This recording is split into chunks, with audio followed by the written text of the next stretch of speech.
ॐ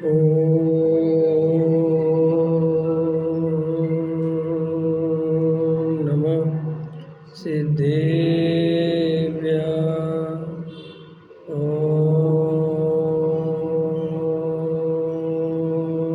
नमः सिद्धेभ्यः। ॐ नमः सिद्धेभ्यः। निर्मल ज्ञान परिठिया कम कलंक डहेबी अपाल तव जेण परु ते परम पड़वेबी सब कर्म मल का नाश कर हर प्राप्त कर निज जो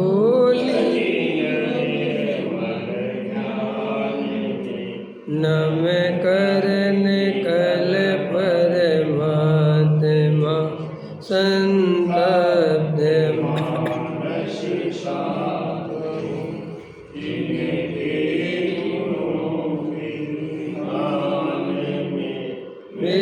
वर्धमान महान जिन विचरे हमारे ध्यान में। योग सार ग्रंथ है, पूज्य गुरुदेव श्री कांजी स्वामी के इस पर प्रवचन है। उसके आधार से अपन चर्चा कर रहे हैं। गृहस्थ में भी रहकर निर्वाण का कार्य चल सकता है, ये बात अपनी चल रही है। गाथा पाठ कर लो। घर में रहे जो किंतु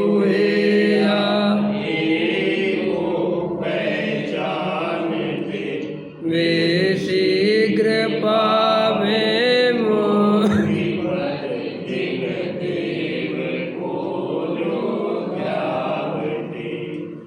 आचार्य अपने को कहते हैं कि घर में रहने से मुक्ति का मार्ग नहीं रुकता है।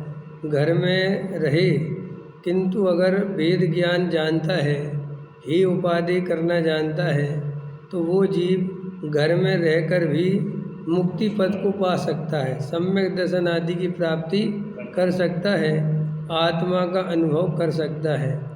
वास्तव में आत्मा के अनुभव में पर द्रव्य तो बाधक है ही नहीं। समझ में आया ना? घर गृहस्थी, न स्त्री पुत्र मकान दुकान, ये कोई बाधा उत्पन्न नहीं करते आत्मा के अनुभव में। ये तो जीव स्वयं पर द्रव्य की रुचि कर कर, पर द्रव्य को अपना मानकर, उसमें एकत्व ममत्व कर्तृत्व कर कर स्वयं ही मिथ्या दृष्टि हो रहा है, स्वयं ही आत्मा से विमुख हो रहा है। इसमें पर द्रव्य का तो कोई दोष है नहीं, लेकिन अपनी ही पुरुषार्थ को छुपाकर, अपने ही अज्ञान को छुपाकर पर द्रव्य पर अपनी गलती डालता है। पर द्रव्य गृहस्थी है साहब हमारी, इसलिए हम आत्मा का अनुभव कैसे करें साहब? क्या करें? हम बहुत चाहते हैं आत्मा का अनुभव करना, लेकिन जिम्मेदारी हमारे ऊपर बहुत है। ऐसा कह कह कर अपने सारे दोष पर द्रव्य पे डालता है। समझ में आया? और कल अपन ने चर्चा की थी कि बहुत सारे लोगों ने जो अज्ञानी हैं, मिथ्या दृष्टि हैं, भले ही साधु बन गए, उन लोगों ने भी ऐसा माहौल बनाया कि जीवों को आत्मा मिल ही नहीं सकता, गृहस्थ में रह के आत्मा की प्राप्ति हो ही नहीं सकती। समझ में आया? पंचम काल में मोक्ष हो ही नहीं सकता। इसलिए जब हो नहीं सकता तो आत्मा की बात करना ही व्यर्थ है। इसलिए खुद भी क्रिया कांड में उलझे और जगत को भी वो क्रिया कांड। समझ में आया? जगत को, गृहस्थों को चमत्कार, मंत्र तंत्र ये सिखाते हैं और स्वयं बाहरी में एक आध क्रिया है जो साधु की वो कर लेते हैं जैसे तैसे, और बस कहते तो नहीं हो सकता है। और अज्ञानी जीव, भोले जीव बेचारे, वो आत्मा के अनुभव करने को कर सकते हैं लेकिन उससे दूर हो जाते हैं। ऐसा कोई गृहस्थों के दो ही कर्तव्य, दान देना और पूजा। हाँ, बस दो ही कर्तव्य हैं, दो कर्तव्यों की उनको ज़रूरत है तुम्हारे। दान करोगे तो उनकी धर्मशाला बनेगी, पूजा करोगे तो उनका अहंकार का पोषण होगा। इसलिए दो कर्तव्य हैं। समझ में आया कि नहीं आया? देखो, बात किसी की निंदा और किसी की प्रशंसा की नहीं है, ये तो अपने स्वयं के ही आत्मानुभव की बात है। जो जागता व्यवहार में वो सो रहा निज कार्य में, और जो जागता निज कार्य में वो सो रहा व्यवहार। ये तो बिल्कुल मूल गाथा का पद्यानुवाद है। ये कोई हमने घर से थोड़ी बनाई। हम प्राकृत में आती नहीं हमें बोलना, हम बोल देते, याद नहीं हमें हिंदी की याद है तो हम सुनाते रहे, लेकिन है तो बिल्कुल मूल गाथा। पढ़ लेना जाके, साफ साफ लिखा है जो व्यवहार में जागता है वो परमार्थ में सोता है। इसका मतलब क्या है? आचार्य क्या कहना चाहते हैं? सारी दुनिया व्यवहार जरूरी है, व्यवहार जरूरी, तो आचार्यों को पता नहीं है व्यवहार जरूरी? फिर काहे को लिखी ये बात? क्यों लिखी? इस तरीके की बात करनी क्यों, जिससे जीव छल ग्रहण कर ले? है कुछ तो कारण रहा होगा। अरे आचार्य हमको साफ साफ कह रहे हैं, अगर तुम जड़ की क्रिया कोई कर्ता अपने को मानोगे, उसमें धर्म बुद्धि रखोगे, शुभ भाव से लाभ मानोगे, शुभ भाव से कर करके संतुष्ट हो जाओगे, तो गारंटी से तुम्हारे मिथ्यात्व का नाश नहीं होगा। तुम्हारा वो जो निज कार्य है जो हम करना चाहते वो नहीं हो पाएगा। इसलिए व्यवहार से अपने को विश्राम दो, इनकी पकड़ छोड़ो, इनका रस छोड़ो, सहज हो जाओ। सहज पूजा पाठ भक्ति करना सीखो, सहज, समझ में आया? खींचा तानी मत करो, सहज रहना सीखो। आत्मा का ध्यान करो, वेद ज्ञान करो, तत्व निर्णय करो, तत्व विचार करो, इनमें लगो। तो श्री गुरु कहते हैं कि जो व्यवहार में जागता है, माने व्यवहार की क्रियाएं अत्यंत जरूरी हैं और सावधान होकर इनको करना है, तो वो परमार्थ के कार्य में सो जाता है। देखो, बात ये है, ये जो आत्मा का अनुभव की बात चल रही है ये बहुत दुर्लभ है। अभी सुबह पूज्य गुरुदेव श्री का प्रवचन है, मिथ्यात्व का असंख्यात प्रकार का है, सूक्ष्म मिथ्यात्व भी असंख्यात प्रकार का है। ये जीव कहाँ अटक जाएगा, कहाँ एकत्व कर लेगा, कौन सी सूक्ष्म भूल अभिप्राय में पड़ी रह जाएगी, पता नहीं चलता। भाई अटकने के चांस संसार में असंख्यात हैं, अनंत हैं, और निकलने का मार्ग उसमें ले रहे थे गुरुदेव श्री, चैतन्य दरबार, अपने स्वरूप के सन्मुख हो जा, इसके अलावा मोक्ष का मार्ग और कहीं पर नहीं है।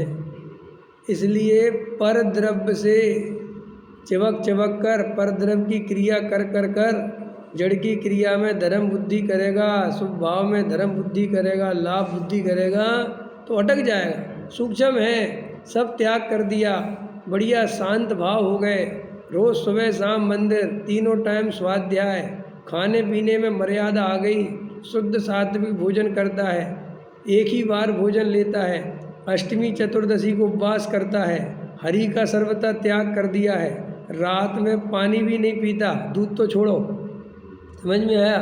शाम के 5 बजे के बाद चारों प्रकार के आहारों का त्याग कर देता है, न्याय नीति पूर्वक आजीविका करता है, पर्व के दिनों में ब्रह्मचर्य आदि का पालन करता है, समझ में आया? लेकिन उसमें एकत्व ममत्व के साथ, हर्ष के साथ, उससे लाभ मानता है, उससे धर्म मानता है, उससे संतुष्ट होता है। पता है इसको क्या लिखा गुरुदेव श्री ने? अनंतानुबंधी लोभ। कितना खतरनाक, पढ़ लेना जाके, गोष्ठी है ना उनकी, संग्रह ज्ञान गोष्ठी, उसमें लिखा है, लास्ट में जाके पढ़ना, एक प्रश्न है, अनंतानुबंधी लोभ किसे कहते हैं? समझ में आया कि क्या पूछा टिंकल? तो शुभ अशुभ भाव बुरा है और शुभ भाव अच्छा है। शुभ भाव से मुझे लाभ होता है, शुभ भाव करके जो संतुष्ट होता है, उसमें धर्म बुद्धि रखता है, करने योग्य मानता है, ये सब अनंतानुबंधी लोग हैं। अब जमीन खिसक जाए, मैं तो बहुत अच्छे से अनुभव करता हूँ, बहुत अच्छे से, जो अपने आप को मुमुक्षु कहते हैं, या गुरुदेव का अनुयायी मानते हैं और वे स्वभाव की निंदा सुनकर बुरा मानते हैं तो उनने गुरुदेव श्री को माना ही नहीं है। एक गारंटी है बिल्कुल मेरी। जो गुरुदेव श्री को मानते हैं और जिन्हें अभी समाज का रस पड़ा हुआ है, पंथ संप्रदाय का रस पड़ा हुआ है, तेरे मेरे का रस पड़ा हुआ है, वे गुरुदेव श्री को नहीं मानते। गुरुदेव श्री को मानने वाले को सिर्फ और सिर्फ शुद्धात्मा से प्रेम होना चाहिए। दया दान पूजा भक्ति आश्रव दिखने ही चाहिए, उनमें हर्ष भाव होना ही नहीं चाहिए। उनको करने का हर्ष और करके संतुष्टि का भाव रहना ही नहीं चाहिए। देखो भाई, मैं भी रास्ते में आ रहा था, चिंतन कर रहा था। मनुष्य एक सामाजिक प्राणी है। पढ़ा है सुषमा जी, जब अपन निबंध लिखते थे बचपन में, है याद होगा आप सभी को। मनुष्य एक सामाजिक प्राणी है। इस सामाजिक प्राणी क्या होता है रमेश जी? सामाजिक प्राणी है माने राजेश जी, इसका अर्थ क्या होता है? मनुष्य एक सामाजिक प्राणी है। हाँ, मनुष्य एक सामाजिक प्राणी है, माने समाज के बिना नहीं रह सकता। समझ में है कि नहीं आया? बाकी जानवर को कहीं भी छोड़ दो, अपना रह लेगा, लेकिन मनुष्यों को समाज चाहिए। जैसे हम तुम्हें से यहाँ उठा के भेज देना कहीं, तुम कहीं नहीं रह सकते, तुम्हें तुम्हारा समाज चाहिए, जैन समाज चाहिए, समझ में, अपने लोग चाहिए। तो मनुष्य क्या है? एक सामाजिक प्राणी है।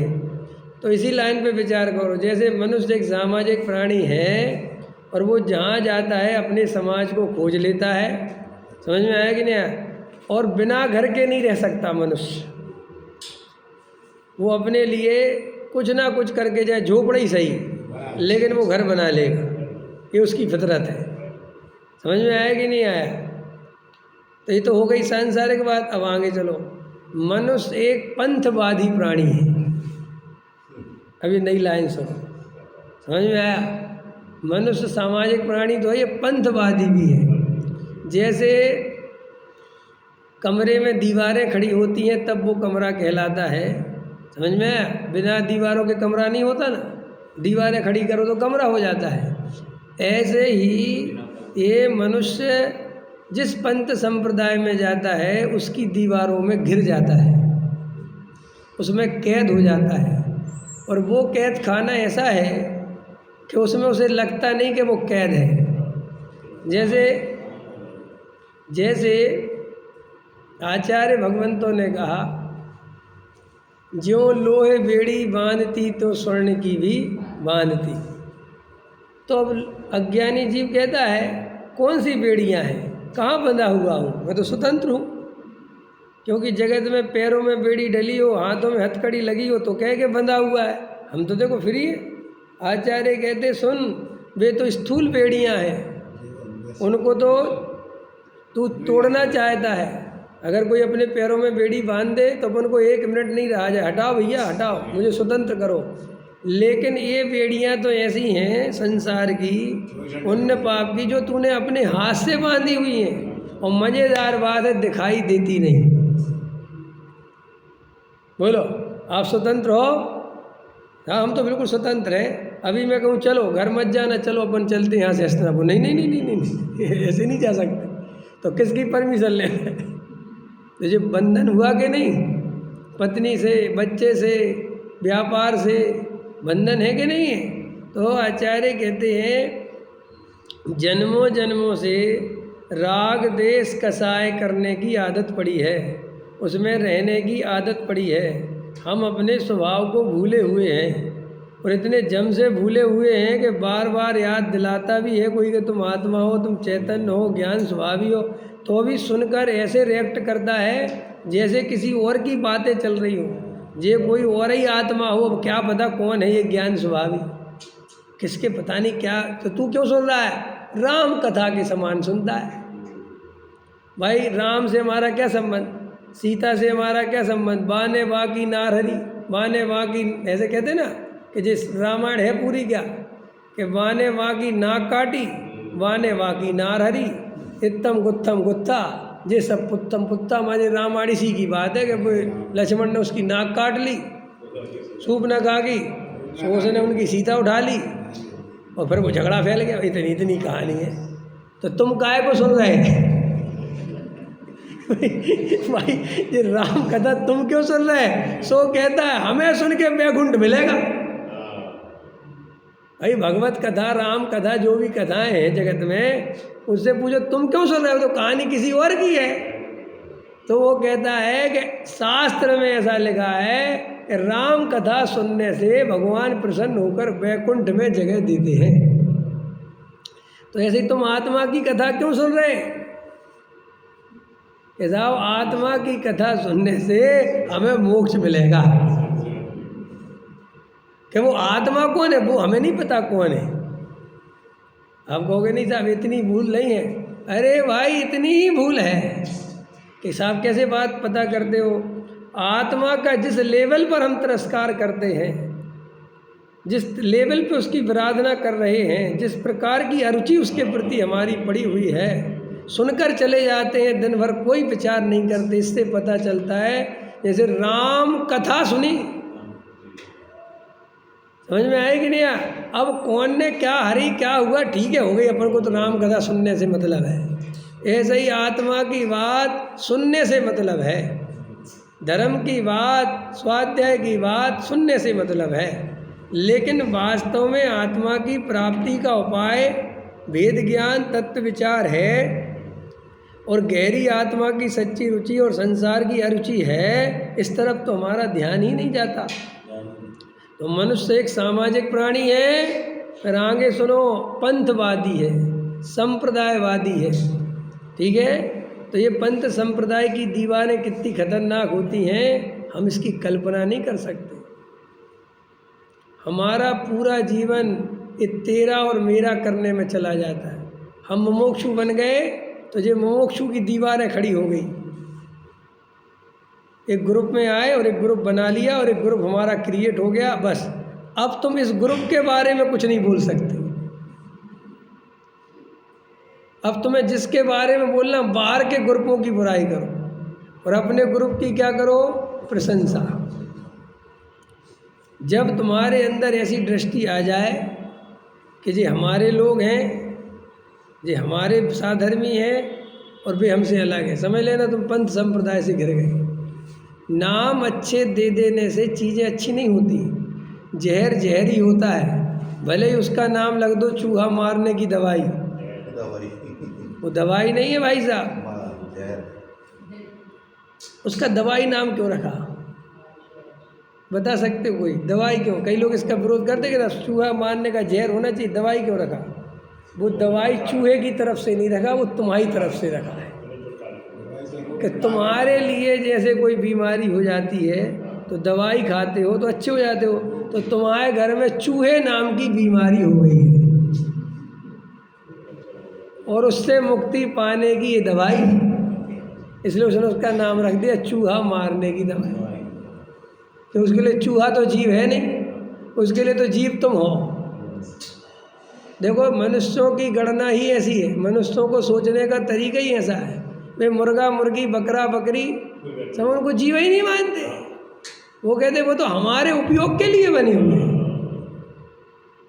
समझ में आया कि नहीं आया है? अगर हमारा कल मैं रात को पढ़ रहा था, कुंद कुंद आचार्य देव कहते हैं कि सम्यक दर्शन की प्राप्ति हो सकती है क्योंकि तू उच्च कुल और उच्च धर्म में तेरा जन्म हुआ है। ऐसा क्यों लिखा उनने कि नीच गोत्र नीच कुल में जन्म ले ले तो वहाँ तो चूहा मार के खाए, मुर्गा मार के खाए। वहाँ कौन बताए कि जीवों का वस्तु का स्वरूप है, ये सब जीव है? कौन बताए? ये तो अच्छे बढ़िया जैन कुल में उत्कृष्ट धर्म अहिंसामयी धर्म में जन्म मिले तो ये बात सुनने मिले। तो यहाँ पर भी सुनने तो मिलती है भाग्य से, लेकिन यहाँ पर भी जितनी गहरी रुचि आत्मा की चाहिए। पूज्य गुरुदेव श्री से प्रश्न किया कि आपके तर्कों से, युक्ति से, शास्त्रों के अभ्यास से, पर गुरु के उपदेश से हमें आत्मा की बात तो समझ में आती है और हम आत्मा है ये बात जमती है, और लॉजिक से ख्याल में आता है कि संसार में सुख नहीं है, फिर भी क्या करें, हमें आत्मा का अनुभव क्यों नहीं होता? ये गुरुदेव श्री से प्रश्न किया, समझ में आया?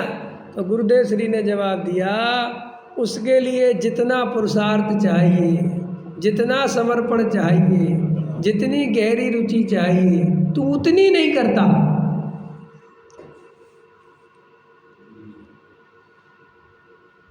तुझे साथ में पैसा भी चाहिए, तुझे साथ में विषय भोगों की सामग्री चाहिए, साथ में पद प्रतिष्ठा चाहिए।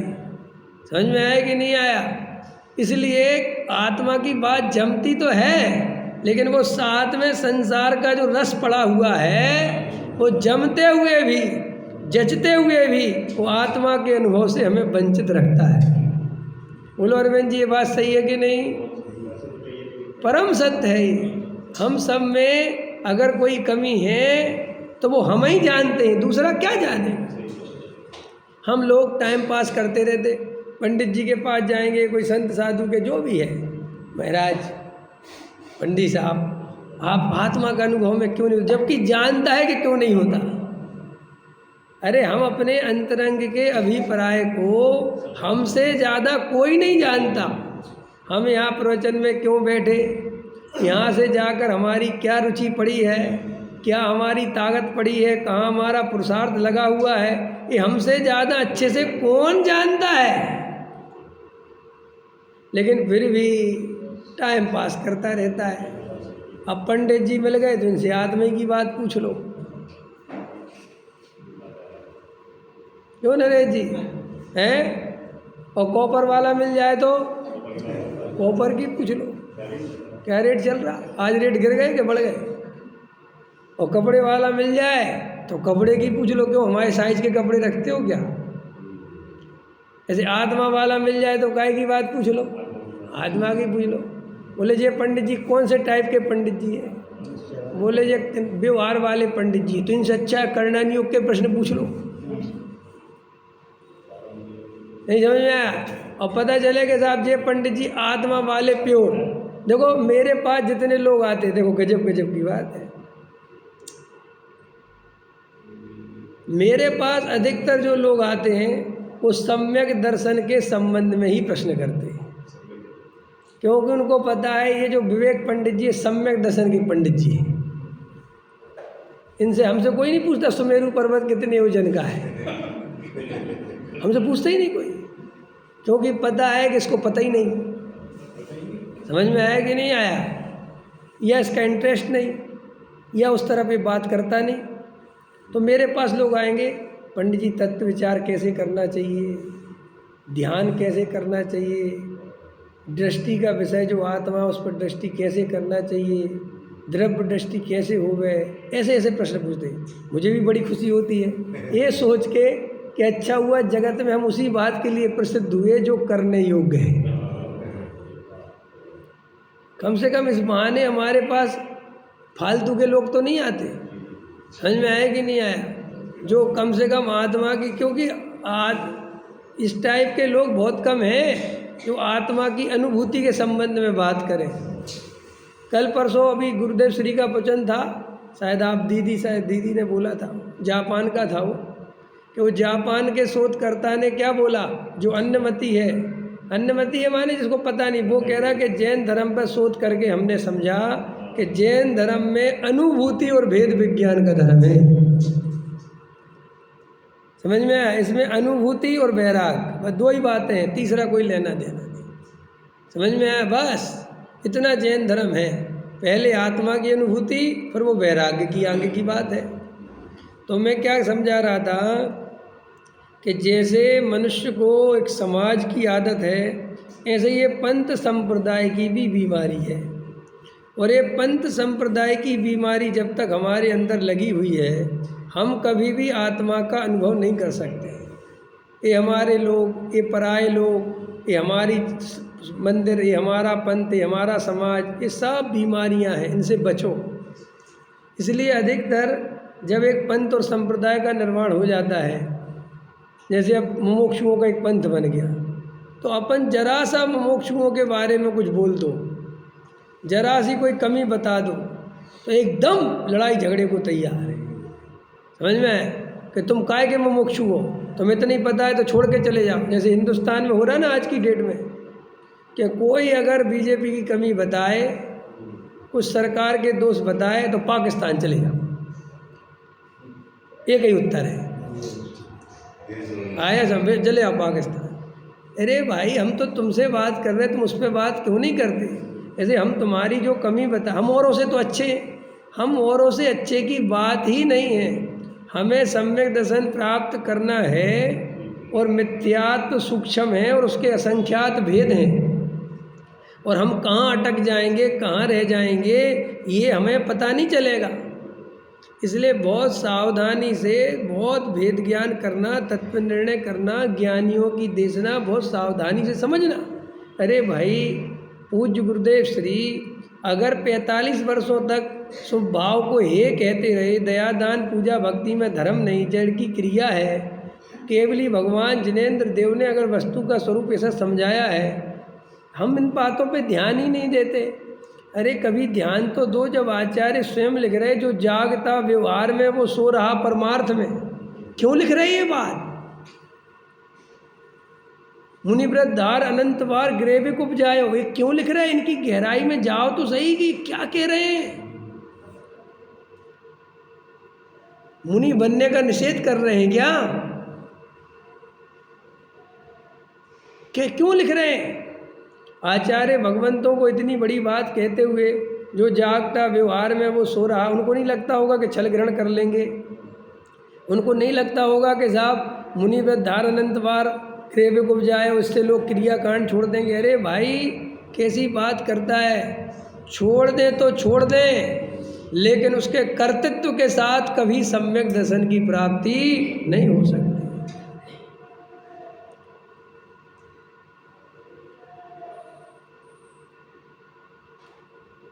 कल रात में उसमें एक प्रश्न पढ़ रहे थे ज्ञान गोष्ठी में, अज्ञानी का संसार और क्षयोपम ज्ञान वाले पंडित का संसार क्या है? बोलो, क्या प्रश्न किया गुरुदेव श्री से? अज्ञानी का संसार और क्षयोपम ज्ञानी पंडित का संसार क्या है? तो क्या जवाब दिया गुरुदेव श्री ने? जो अज्ञानी जीव है उनके स्त्री पुत्र कुटुंब परिवार ये उनका संसार है, और जो अज्ञानी विद्वान है शास्त्र उसका संसार है। कि वो जो शास्त्रों का भगत है, शास्त्र पाठी है, बस शास्त्रों को पढ़ता रहता है, शास्त्रों में जो लिखा है यही परम सत्य, बस उसी की आज्ञा का पालन करना है, बस उसमें जैसा जैसा लिखा वैसा वैसा करना है, उसी की भक्ति करता रहता है, उन्हीं को समझता रहता है, दिन दिन भर उन्हीं में लगा रहता है। लेकिन अपने अंदर मैं ही आत्मा हूँ, मैं ही त्रिकाली ध्रुव हूँ, मैं ही भगवान हूँ, ऐसी गर्जना उसके अंदर होती नहीं। पर्याय की पामरता जाती नहीं, रात और दिन पर्याय दृष्टि करके ये दोष है मेरे में, ये दोष है मेरे में, ये दोष है मेरे में, ये परिणति बुरी है मेरी, ये आचरण बुरा है मेरा, ये भाव मुझे सुधारना है, ये क्रिया और सुधारनी है, मुझे और व्रत लेने हैं, मुझे और नियम पालने हैं, मुझे साधु बनना है, समझ में आया? मुझे और भक्ति करनी है, मुझे और स्वाध्याय करना है, मुझे और शास्त्रों को पढ़ना है, मुझे सब प्रकार के शास्त्रों को पढ़ना है। यही बुद्धि, यही बुद्धि। बड़ा मंद कसाई है, बड़ा शांत रहता है, लेकिन अपने त्रिकाली ध्रुव की बात सुनकर उछाला नहीं मारता। उछाला समझते हो कि नहीं? नहीं समझते। उछाला माने रोमांच, आनंद। ओ मैं तो अपरिणामी गया, इसमें रोमांच आना चाहिए। जिनको रोमांच नहीं आता, ऐसी बात सुनकर भी, इसका मतलब ये है कि तुझे वो अंदर में पर्याय की दृष्टि बहुत है। शुभ भाव की चर्चा करो, दया दान पूजा की चर्चा करो, शुभ क्रिया की महिमा हो तो छाला मारता है। वाह कितने अच्छे बताए, देखो भावों की निर्मलता तो होनी चाहिए। हाँ कितनी बढ़िया कहानी सुनाई, देखो वो रेवती रानी, ओहो क्यों, देखो वो मैना सुंदरी, देखो वो कौन सी गजकुमार मोती वाली, समझ में आया? मनोगति, क्या है ये सब? ये सब शुभ भाव है। क्यों प्रसन्न होता है इन शुभ भावों से? कल रात को बताया था मैंने रात की क्लास में कि कोई जीव बहुत शुभ भावों की प्रबलता से, मुख्यता से उसका जीवन दिखता हो, इसलिए वो मिथ्या दृष्टि है, ये अर्थ नहीं है। तो साहब हम कैसे पहचाने? अगर वो शुभ भाव की निंदा सुन के दुखी होता है, अगर वो क्रिया का निषेध सुन के घबराता है, तो गारंटी से वो मिथ्या दृष्टि है। सम्यक दृष्टि जीव के सामने जब कोई कहता है इन जड़ की क्रियाओं में धर्म नहीं, कहता हो बिल्कुल परम सत्य, क्योंकि उसको अकर्ता भाषित होता है। वो जानता है क्रिया फ्रिया में कर ही नहीं सकता, भले ही उसके जीवन में, अरे वे ही मुनिराज कुंद कुंद जैसे आचार्य जिनके बारे में निर्विवाद रूप से वे भावलिंगी संत हैं, इसमें कोई संकई की बात नहीं है, जो विधेय क्षेत्र में श्रीमंदिर भगवान की साक्षात दिव्य ध्वनि सुनकर आए, वे कुंद कुंद फरमाते हैं जो जागता व्यवहार में वो सो रहा निज कार्य में। तो वे व्यवहार पालते थे कि नहीं? 28 बुलबुल पालते थे कि नहीं? आज सुबह का प्रश्न सुनना गुरुदेव श्री का। आज गुरुदेव श्री ले रहे थे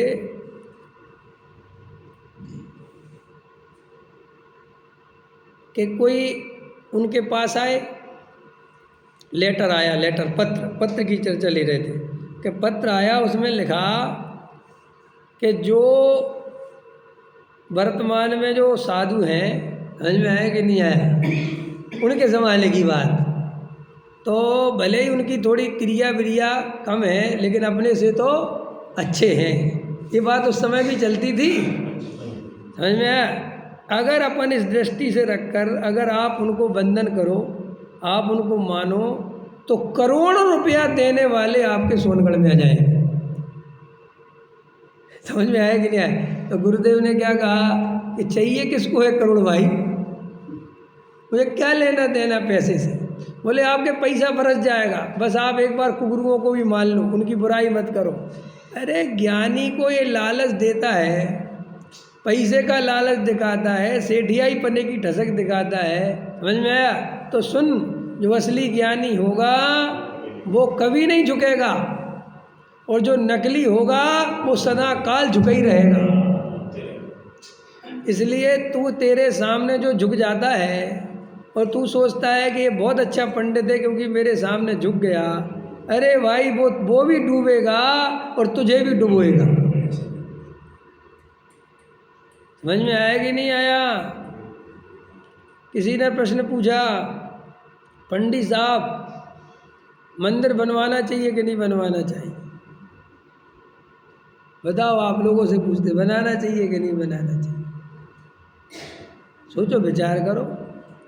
भाई साहब, मंदिर बनाने का निषेध नहीं, लेकिन आत्मा की आराधना करके परिणाम बिगाड़ कर पद प्रतिष्ठा के लिए कसाय के वशीभूत होकर जिन मंदिर बनाना उचित नहीं है।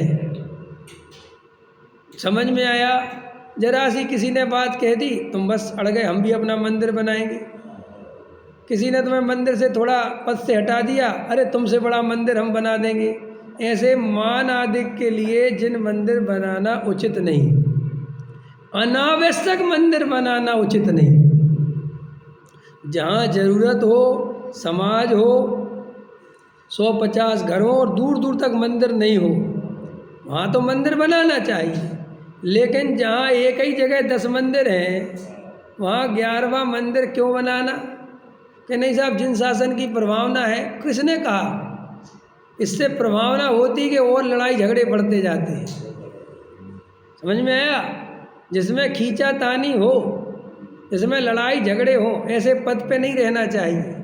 तुम्हें सारी समाज खुशी खुशी, बहुत इज्जत के साथ, बहुत मान सम्मान के साथ पद देती है, समझ में आया? जिसमें खींचातानी नहीं है और तुम बहुत सहजता से उसका निर्वाह कर सकते हो, तो जिन शासन की सेवा करना, मंदिर के पदाधिकारी बनने में बुराई नहीं है। लेकिन जिसमें खींचातानी करना पड़े, राजनीति करना पड़े, राजनीति करके धर्म की सेवा मत करना,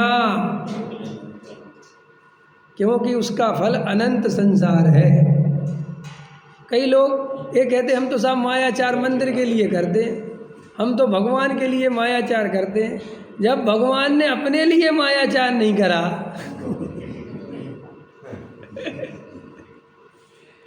कहीं मिल जाते कि नहीं? अच्छा बोलो अरविंद जी, बोलो जैन साहब, करते कि नहीं करते?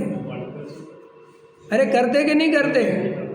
और अपन कहते तुम ऐसा क्यों कर रहे? ठीक है, अब करना पड़ता है, अपन तो मंदिर के लिए, तो काय के लिए कर रहे हैं? अरे घर में इतना पाप कमाते हो, वो ही कम है क्या जो मंदिर में आके भी कमाना है?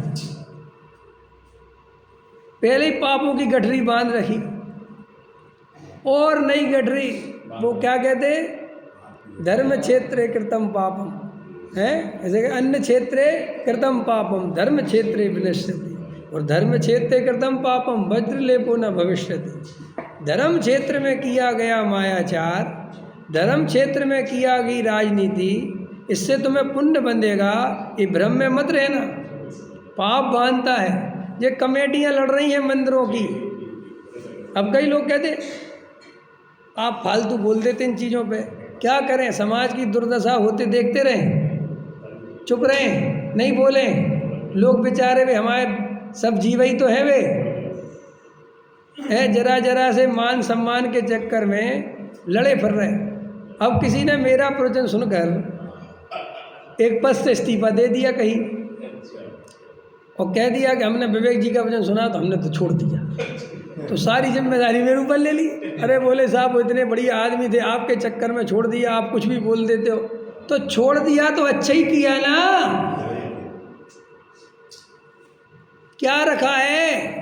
अगर कोई मेरी बात सुनकर उसको वैराग आ जाता है और पद प्रतिष्ठा का लालच चला है, तो इसीलिए तो प्रवचन कर रहा हूं मैं। यही तो सार है प्रवचन का कि छोड़ो ये सब पद प्रतिष्ठा, कि साहब कौन संभालेगा? अरे ये महामिथ्यात अपने सिर पर रख के बैठा है,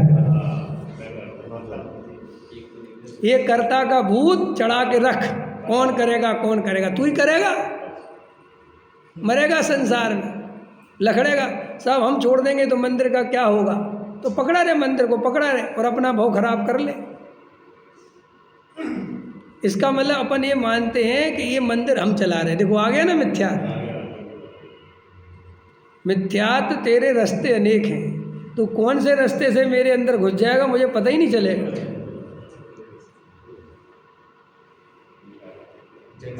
आपको ऐसा लगता होगा कि मैं इन विषयों पे क्यों बोल रहा? भैया मैं क्या करूं? मेरे सामने ये रोज आती घटना है। कल मेरे खिलाफ इतना बड़ा लेख लिख दिया किसी ने, क्या पता किसने लिख दिया, समझ में आया कि नहीं आया? क्या लिख दिया? बिगड़ते बोल बिखरती साधर्मी समझ में आए? अरे भाई हम क्या, हम बिगड़े बोल नहीं बोल रहे, हम तो वस्तु का स्वरूप समझा रहे।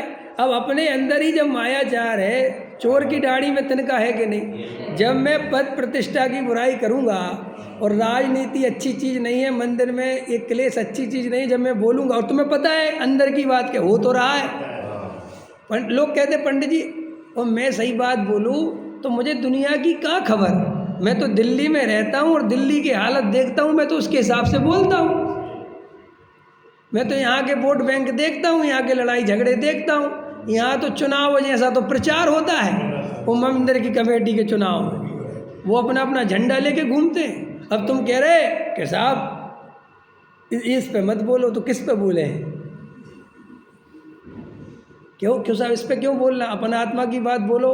अरे भाई जब तक तेरे को इतनी मोटी बीमारियां लगी पड़ी हैं, इतना मोटा मिथ्यात चिपका हुआ है, तो मैं सूक्ष्म मिथ्यात की चर्चा करके करूं क्या?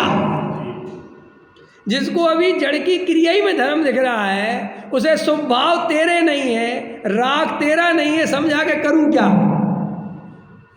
जो अभी मंदिर की कमेटी हुई में उसको सुख मजा आ रहा है, उसको अभी इसी की नेतागिरी में चस्का लगा हुआ है, तो वो आत्मा की बात सुनाने का फायदा क्या? फिर उसको चस्का तो छूटे। कई लोग कहते अपन तो आत्मा की बात सुनाते रहो, जिसकी होनहार भली होगी वो अपने आप। ऐसे मुझे पास आते हैं एडवाइस देने वाले, मैं उनसे कहता हूँ कि एडवाइस गुरुदेव को क्यों नहीं दी तुमने? इतने ज्ञानी पहले हो गए, उनने समाज के बारे में जो बोला है, लोगों की जो भूलें बताई हैं, उनसे क्यों नहीं बोला कि क्यों बताते हो भूल? ए सेठिया बकरे के पेट में मैमा करेगा, ये अच्छा लगता है गुरुदेव के ऐसा बोलना चाहिए? बेचारे किसी सेठ जी को कितना बुरा लगता होगा। ए धूलपति, अच्छा लगता है? एक तो तुम्हारे मंदिर को दान दे रहा है, अरविंद जी गलत बात है कि नहीं? और आप धूलपति बोलते हो। और हर प्रवचन में भाई एक आध दिन बोल देते तो भी चल जाती, जब देखो जय डंडा लेके है। और दयादान पूजा भक्ति में धर्म न थी, जड़ की क्रिया में धर्म नहीं, रोज एकदम टेप रिकॉर्डर यही बजता था उनका। अरे कभी तो सोच लेते एक आध दिन के रहन तो, आज तो बहुत हो गया।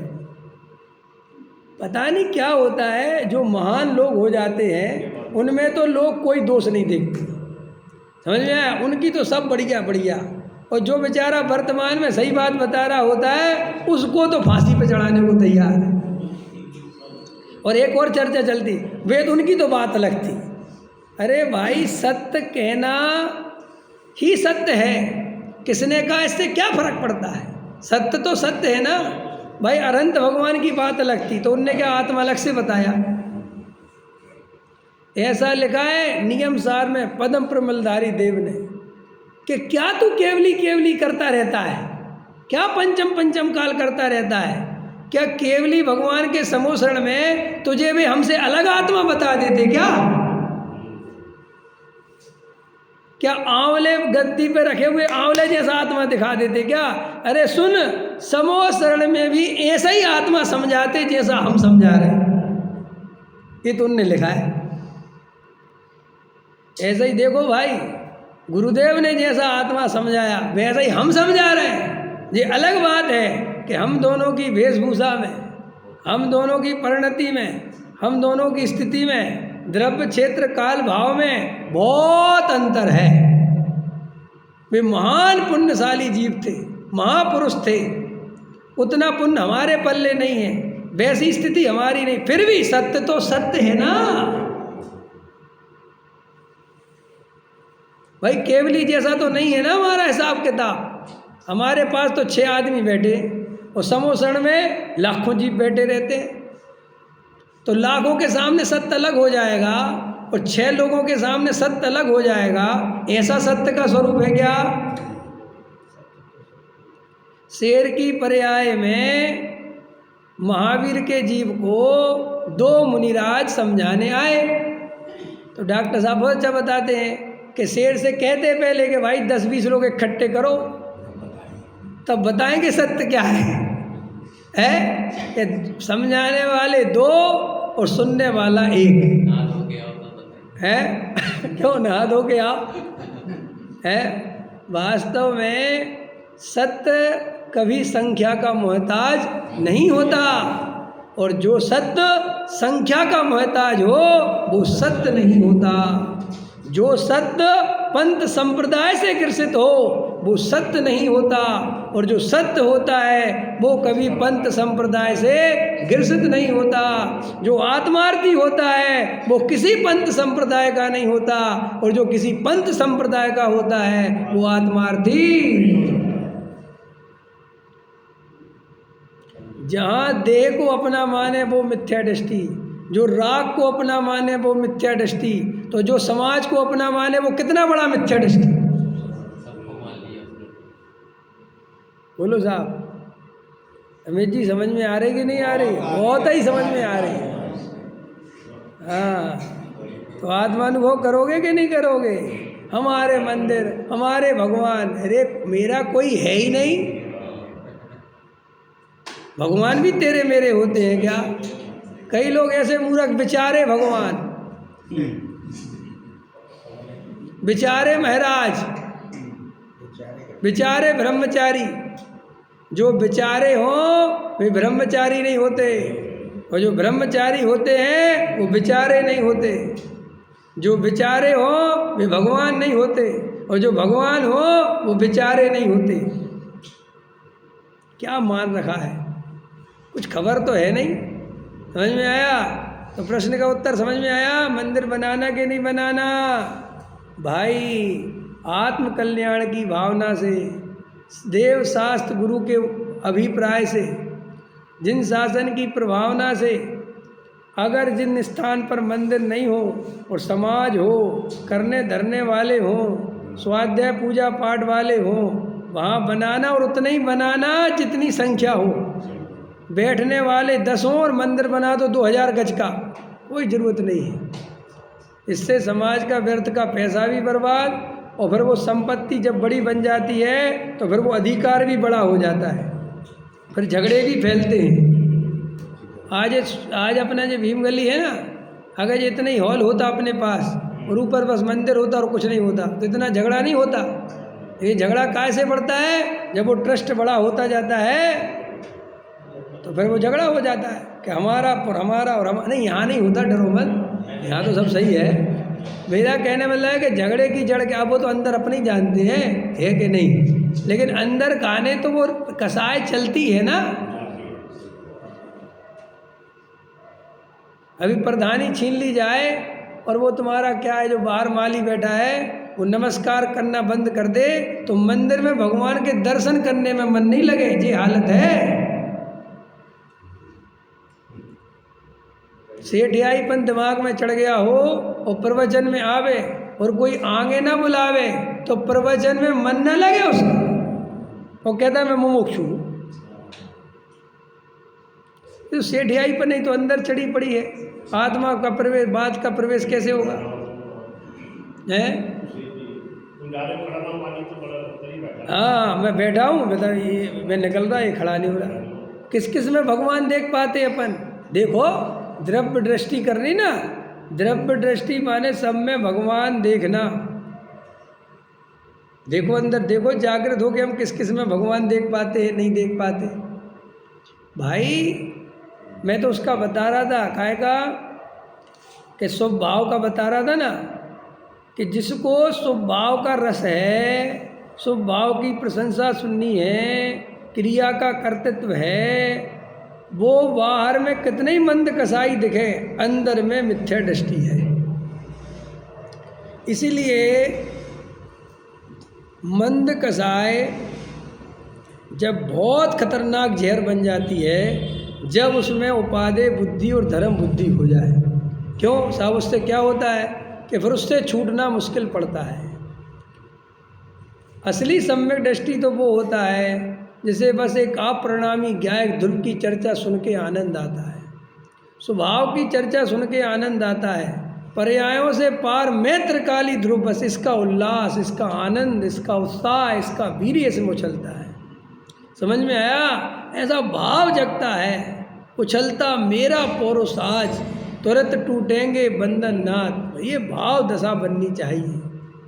समझ आया? मुझे तो अपना स्वरूप चाहिए, मुझे ये पंथ संप्रदाय, ये मंदिर, इनमें मुझे कोई रस नहीं है। ये तेरा मेरा मैंने जन्मों जन्मों से किया है, अब नहीं करना। कसाय नहीं करना, राग देश नहीं करना, धर्म के नाम पर कसाय नहीं करना। आया समझ में कि नहीं? भाई छल ग्रहण करके अनंत भव बीत गए, क्रिया में धर्म बुद्धि करके अनंत भव बीत गए, व्यवहार में जाग जाग कर परमार्थ में सोते रहे। ये व्यवहार की क्रिया का कर्ता मैं हूँ, ये व्रत उपवास मैंने करे, ये पूजा पाठ मैंने करी, मंदिर मैंने बनाया, प्रतिमा मैंने विराजमान करी, ये समाज मेरा है, ये पंथ मेरा है, ये गुरु मेरा है, ये सब मेरा मेरा करके राग द्वेष का पहाड़ खड़ा करके अनंत भव बढ़ाते रहे। लेकिन मैं परद्रव्य का कर्ता भोगता नहीं, जड़ की क्रिया मैं नहीं कर सकता, ऐसा अंदर में कभी अनुभव नहीं किया, ऐसा अनुभूति नहीं करी, ऐसा स्वरूप का निर्णय नहीं किया, इसलिए अपन को आत्मा का अनुभव नहीं हुआ। आया समझ में कि नहीं? मैंने कल एक गुरुदेव श्री का बहुत अच्छा व्याख्यान था, मैंने उसमें ही था ज्ञान गोष्ठी में। सुनो, आप लोग भी सुनो। जैसे आकाश कितने प्रदेशी है? कितने प्रदेशी है? असंख्यात प्रदेशी। और आत्मा कितने प्रदेशी है? असंख्यात प्रदेशी। तो आत्मा एक आत्मा संख्यात प्रदेशी, और आकाश कितना प्रदेशी? तो एक आकाश में एक ही आत्मा रह सकता है, फिर अनंत आत्मा कैसे रहते हैं? सोचो क्या बोला मैंने, भाई विचार करो। क्या बोला मैंने? एक आत्मा असंख्यात प्रदेशी है ना भाई, और आकाश के कितने प्रदेश हैं? तो असंख्यात जब आत्मा के प्रदेश हैं और असंख्यात ही आकाश के प्रदेश हैं, तो एक आत्मा ही एक आकाश में रह सकता है ना, क्योंकि उसने असंख्यात प्रदेश तो उसके बन गए, घिर गए, जगह कहाँ बची? क्योंकि प्रदेश की परिभाषा क्या है? अरे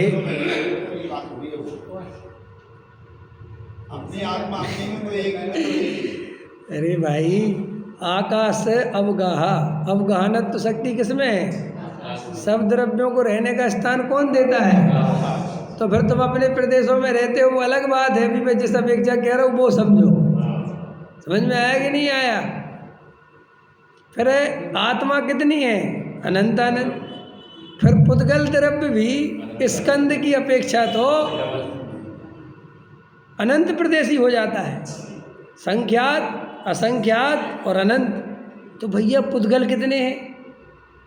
और धर्म द्रव्य, अधर्म द्रव्य और आकाश खुद है ही, वो तो चलो अवगाहन देता है, और काल। तो इतने सारे द्रव्य, अनंतानंत द्रव्य, और वो खुद असंख्यात प्रदेशी है, तो वो सभी को जगह दे कैसे देता है? समझ में आया कि नहीं आया? प्रश्न है कि नहीं? जवाब आज दूंगा कल? नहीं कल दूंगा। सोचना, विचार करना, कल बताएंगे, ठीक है कि नहीं? तो देखो क्या कहते हैं, आत्मा का अनुभव हो सकता है, लेकिन कब हो सकता है? जब घर में रहते हुए भी हे उपादेयपन जानता हो तो हो सकता है। जड़ की क्रिया करके नहीं हो सकता, मुनि व्रत अंगीकार करके नहीं हो सकता, घबराना नहीं। पूजा पाठ करने से नहीं हो सकता, विधान करने से नहीं हो सकता, त्याग व्रत से नहीं हो सकता। क्या लिखा आचार्यों ने? तीर्थ यात्रा करने से नहीं हो सकता, मंदिर बनाने से नहीं हो सकता। काहे से हो सकता है? हे उपादेय करने से हो सकता है। ये मूल गाथा है कि नहीं? चलो मूल गाथा भी पढ़ के सुना दो ना। लोग कहते हैं अरे क्या पता है कहाँ से पढ़ रहे हैं। गेहवा वार परिठिया हे आहे उमड़ंती, अणु दिड़ू जाए देऊ, जिड़ू लहू डिब्बाड़ू लहंती, घर में रहे जो किंतु हे को बेसी कृपा वे मुक्ति पद, जिन देव को जो ध्यावते। समझ में आया? देखो क्या गजब गजब की बात कही, हे उपादेय को पहचाने। समझ में आया? तो जिनेंद्र देव क्यों आ गए बीच में? क्योंकि जिनेंद्र देव के उपदेश के बिना हे उपादेय को कैसे पहचानेगा? वो देशना लब्धि चाहिए ना, और वो देशना तो जिनेंद्र देव से मिलेगी। इसलिए जिनेंद्र देव का स्मरण करते हुए लिखा है। समझ में आया कि रात और दिन जिनेंद्र देव का वस्तु का स्वरूप जो उन्होंने बताया, और जिनेंद्र देव की भक्ति, उनके प्रति आराधना, उनके प्रति अहोभाव, उनके प्रति उपकार भाव, हृदय से धन्यवाद, और हे उपादेय, बस इसी में लगा रहे। तो आचार्य कहते हैं ये जिनेंद्र देव का ध्यान करते हैं, वे शीघ्र निर्वाण को पाते, बस। और जिनेंद्र देव का ध्यान करते हैं माने अपना ध्यान करते हैं, क्योंकि जिनेंद्र देव का ध्यान करने का मतलब क्या है कि हे जिनेंद्र देव, जैसे आप हो वैसा ही मैं हूँ, इसका नाम जिनेंद्र देव का ध्यान है। अपन जिन मंदिर में भगवान के दर्शन करने आते हैं कि उनके निमित्त से स्वयं के दर्शन करने आते हैं। बोलो नरेश जी। लेकिन गलत बात, जन्मों जन्मों से हमने उनके ही दर्शन किए। हमने निज दर्शन किए ही नहीं। कहते भी हैं जिन दर्शन से देते अच्छा भाई, सुबह से आप लोगों ने पूजा करी, बताओ निज दर्शन करे बीच में एक आध बार? याद आई निज दर्शन की? वीके जैन साहब आई थी निज दर्शन? आई थी एक बार? अरविंद जी आपको आई थी? नहीं नहीं, ईमानदारी से बताओ, तो घर की बात है, आती है ना, तो वो जिन दर्शन हुआ। और निज दर्शन की याद ही नहीं है, खबर ही नहीं है, वो उनके बारे में बोले जा रहे, भगवान तुम ऐसे हो, भगवान तुम वैसे हो, जय हो जय हो जय, तो वो असली जिन दर्शन हुआ ही नहीं। समझ में आया? यहाँ तो जिनेंद्र देव की पूजा ही असली ये है कि निज आत्मा का दर्शन हो जाए। पकड़ में आया? तो इस तरीके की बात आचार्य अपने को समझाते हैं कि आत्मा का अनुभव गृहस्थ को भी हो सकता है। इसलिए जो गृहस्थ पर की रुचि छोड़कर आत्मा की सच्ची रुचि करेंगे और वेद ज्ञान करेंगे, तत्व निर्णय करेंगे, तत्व विचार में उपयोग लगाएंगे, पर की रुचि छोड़कर स्वयं की रुचि में लगकर आत्मा के सन्मुख होंगे, तो उन्हें आत्मा का अनुभव होगा। इसमें ना पंचम काल कोई बाधा करेगा, ना हमारी घर गृहस्थी बाधा करेगी, क्योंकि एक द्रव्य दूसरे द्रव्य का करता धरता। इसलिए मैं गृहस्थ हूँ, ये मान्यता मिथ्यात्व है। क्या? मैं गृहस्थ हूँ, मैं पति हूँ, ये मान्यता मिथ्यात्व है। तो हम सब गहराई से तत्व अभ्यास करें, गंभीरता से तत्व समझें भाई। किसी की भली बुराई करने की बात नहीं, सब जीव भगवान हैं। समझ में आया? सब जीव अज्ञानता से अपने स्वरूप को भूले हुए हैं, इसलिए बाहर में कुछ बातों पे ऐसी बात करनी पड़ती है ताकि वो चुभे, क्योंकि चुभे बिना, देखो गुरुदेव श्री से प्रश्न किया, ए और अच्छा सुनो, गुरुदेव श्री से प्रश्न किया कि हम आत्मा की बात सुनते हैं, स्वाध्याय में बैठते हैं और थोड़ी देर बाद भूल जाते हैं। क्या बोला गुरुदेव से?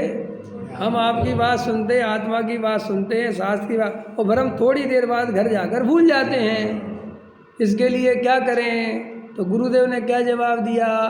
जब कोई तुझे गाली देता है तो भूल जाता है कि याद रहती है। और कौन कौन सी गाली दी थी सब याद रहता है ना? तो गुरुदेव ने कहा क्योंकि वो तुझे चुभ गई थी। ऐसे ही मैं थोड़े चुभे हुए प्रवचन करता हूँ कि तुम्हें चुभ जाए। समझ में आएगा नहीं आया? तो याद रह जाएंगे, और मिश्री जैसा मीठा बोल बोल के तो हम सो जाएंगे, जैसे हम जन्मों से सोते आ रहे हैं। आया समझ में? तो हमें चुभा हुआ बोलने का कोई रस नहीं है, वो तो अपनी भलाई के लिए इन जीवों के अंदर चुभेगा, तभी तो छोड़ेंगे पद प्रतिष्ठा का लालच। इस सेठियाई पने की अकड़ तभी तो जाएगी, समझ में आया? तभी तो चुभेगी। और सेठ जी करते रहेंगे तो वो तो और कुप्पा हो जाएगा फूल के। हमें कोई सेठ जियों ने हमारा कुछ बिगाड़ा थोड़ी, बेचारों ने। हम सब सेठों पे ईमानदारी से असली करुणा तो हम ही कर रहे हैं। वहाँ की तो बेचारे उन सेठियों को असली स्वरूप ना बताकर, और सेठ जी तुम तो ऐसे हो और फला हो, और प्रशंसा के चने के पेड़ पे चढ़ा के बेचारों को कहाँ पटक देंगे पता ही नहीं चलेगा। अरे भाई, सच्चा गुरु तो तेरे को ऊपर से फटकारता है, लेकिन अंदर हाथ लगा के रखता है, तेरा भला ही चाहता है। ये अलग बात है कि तुझे झूठी प्रशंसा सुनने की आदत पड़ गई है, और ये पर्याय की दृष्टि कर करके, पामरता की दृष्टि कर करके ये भव भी ना चला जाए। इसलिए भाई थोड़ा अवसर बचा है, आत्मा के अनुभव में ताकत लगा दो, ये पंथ संप्रदाय छोड़ दो। सहजानंदी।